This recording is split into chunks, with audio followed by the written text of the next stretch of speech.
স্পেনের এক উঁচু পাহাড়ে দাঁড়িয়ে চোখের সামনেই দেখা যাচ্ছে আরেকটি মহাদেশ, আফ্রিকা। মাঝখানে মাত্র 14 কিলোমিটার পানি। ভাবুন তো, এত কম দূরত্ব, কিন্তু কেন এখনো ইউরোপ ও আফ্রিকার মাঝে কোনো সেতু বা ব্রিজ নেই? কেন এই পানিপথ এত গুরুত্বপূর্ণ যে একে নিয়ে লুকানো রয়েছে শত শত বছরের যুদ্ধ, ঔপনিবেশিকতা, ধর্মীয় সংঘর্ষ এবং আধুনিক রাজনীতির গোপন খেলা? আজ আমরা জানব জিব্রাল্টার প্রণালীর গল্প, এর ইতিহাস, রাজনৈতিক দ্বন্দ্ব এবং কেন একটিমাত্র সেতু এই প্রণালীতেও আজও দেখা যায়নি।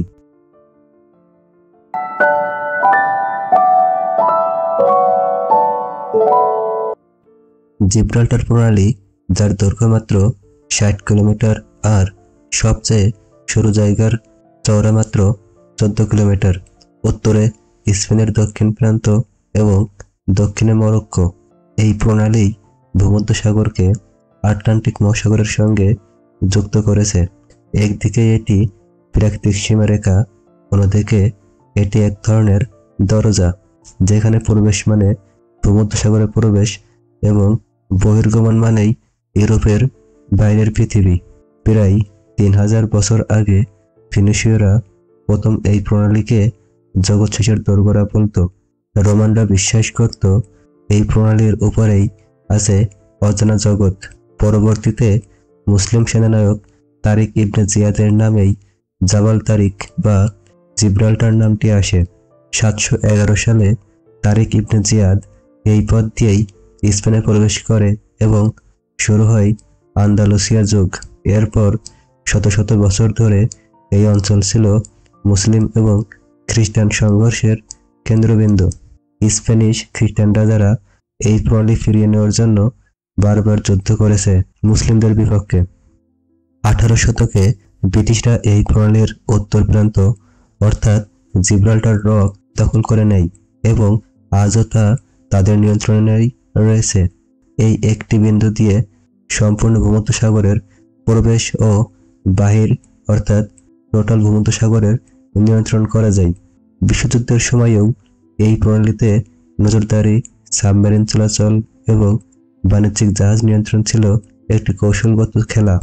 আজও ব্রিটেন ও স্পেনের মাঝে এই এলাকা নিয়ে বিতর্ক রয়েছে। এ যেন সমুদ্রের ওপর বসানো এক জিওপলিটিক্যাল দাবার চাল। এবার আসি মূল প্রশ্নে, কেন আফ্রিকা ও ইউরোপের মাঝে কোনো সেতু নেই? প্রথমত, সমুদ্রের গভীরতা অনেক বেশি, কিছু অংশে প্রায় 1 কিলোমিটারেরও বেশি। দ্বিতীয়ত, এখানে শক্তিশালী স্রোত ও টেকটনিক প্লেট রয়েছে, যা ভূমিকম্প প্রবণ অঞ্চল হিসেবেও পরিচিত। তৃতীয়ত, এখান দিয়ে প্রতিদিন প্রায় 300-র অধিক বাণিজ্যিক জাহাজ চলাচল করে।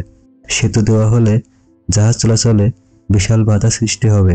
চতুর্থত, এই প্রণালী দুইটি মহাদেশকে যুক্ত করলেও রাজনৈতিকভাবে তা স্পেন, মরক্কো, ব্রিটেন এমনকি ইউরোপীয় ইউনিয়নের জটিলতায় জড়িয়ে রয়েছে। এই প্রণালীর সাথে জড়িয়ে আছে ভূমধ্যসাগরের অর্থনীতি। ভূমধ্যসাগর ঘিরে রয়েছে প্রায় 22টি দেশ এবং তাদের বাণিজ্য। এই অঞ্চল দিয়েই বিশ্বের প্রায় 20% আন্তর্জাতিক পণ্য পরিবহন হয়। বিশ্বজুড়ে তেল tanker, gas line, fibre optical কেবল এই পথ দিয়েই বিশ্বের বিভিন্ন প্রান্তে যায়।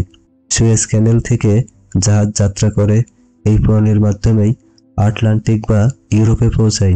তাই এই অঞ্চল কেবল অর্থনীতির জন্য নয়, বরং জ্বালানি ও সামরিক পরিকল্পনার জন্যও গুরুত্বপূর্ণ। তাই এই অঞ্চল কেবল অর্থনীতির জন্য নয়, বরং জ্বালানি ও সামরিক পরিকল্পনার জন্যও গুরুত্বপূর্ণ। বর্তমানে ইউরোপ এবং আফ্রিকা দুইটি মহাদেশের সম্পর্ক নতুনভাবে নতুন রূপ নিচ্ছে। জিব্রাল্টারে underwater tunnel, high speed rail line অথবা হেলিপোর্ট নিয়ে ভবিষ্যৎ পরিকল্পনার কথা উঠেছে, কিন্তু প্রতিবারই তা আটকে যাচ্ছে রাজনৈতিক বৈরিতা, অর্থনৈতিক অগ্রাধিকার এবং পরিবেশগত বিপদের কারণে। একদিকে ইউরোপ নিরাপত্তা চাই, অন্যদিকে আফ্রিকা চাই সংযুক্তি।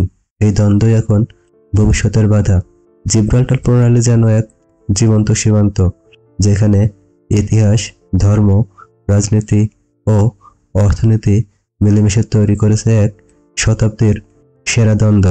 সেতু হয়তো একদিন তৈরি হবে, কিন্তু তার আগে প্রয়োজন বিশ্বাসের সেতু, সম্মতির সেতু এবং মানবিকতার সেতু। এই ছোট্ট প্রণালী আমাদের শেখায় জীবনের বড় পরিবর্তন কখনো কখনো ছোট একটি পথ দিয়েই আসতে পারে।